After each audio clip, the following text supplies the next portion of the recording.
Hi, this is Keith Gerhardt. I'm here at the E4 event with Exertis Almo, and I'd like to introduce you to the Autel Robotics EVO Max 4T, which will be launching very soon to the market.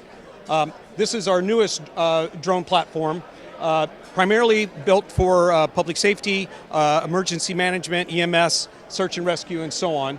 40 minutes of flight time, omnidirectional obstacle avoidance all the way around. It also is going to be introducing millimeter wave radar. That means when you're in light-denied environments where the visible sensors don't work, you're now going to have a 360-degree bubble of safety around the drone where it will be able to see in light-denied environments or even small things such as cables or fence lines. It posts a payload, which we call our 4T payload.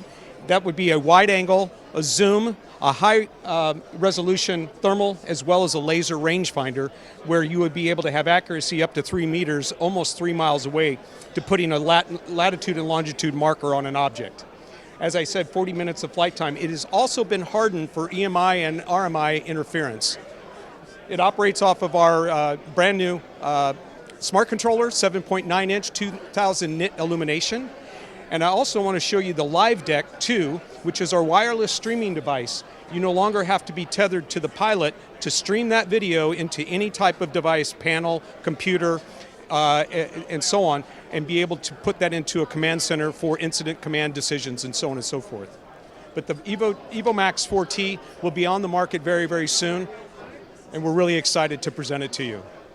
You can see more about the EVO Max and the rest of our lineup at autelrobotics.com.